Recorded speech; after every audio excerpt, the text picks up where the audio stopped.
When did you realize a family member was a pathological liar? My sister Chloe collects illnesses like other people collect stamps. One month it was a mysterious food allergy that required expensive organic everything. The next, it was chronic vertigo that meant she couldn't work. Each new diagnosis was whispered with dramatic flair, always ending with a sigh about how much the treatment was going to cost. My parents, bless their enabling hearts, always paid. We all knew she was lying, but the family unspoken rule was that we never called her out. It was easier to just pay and avoid the screaming, the tears, the accusations. But then she went too far. She announced she had a rare degenerative nerve disorder and the only cure was a special clinic in Switzerland. The price tag was $50,000. Seeing the look of panic on my dad's face, something in me finally snapped.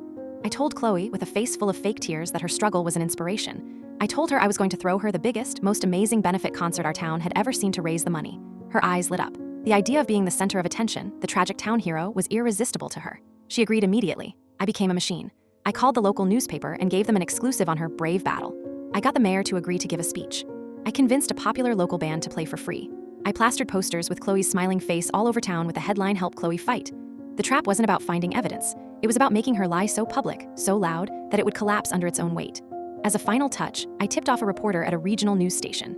They loved the human interest angle and promised to send a camera crew to cover the benefit, including a live interview with the guest of honor. The night of the event, the hall was packed. There were over 200 people there. Chloe made her grand entrance, leaning on a cane she didn't need, a pained but brave smile plastered on her face. She was soaking in the sympathy. The TV reporter intercepted her before she could even get to the stage. "Chloe, an amazing story," the reporter began, the camera light bright on Chloe's face. "We were so moved, we actually called the clinic in Switzerland to talk about your treatment." The reporter paused for a beat. "They told us they have no record of you as a patient. They also said the specific therapy you mentioned does not exist." Chloe's smile didn't just fade, it shattered. She started to stammer about a mix-up, a different doctor, but she was cornered. She was standing in a room full of people who had given her their money, under a 10-foot wide banner of her own face. There was nowhere to run. She just dropped the cane, turned, and fled off the stage and out the back door. My aunt called me a week later, whispering that Chloe had moved 3 states away and changed her number. Her version of a mess was that they were embarrassed.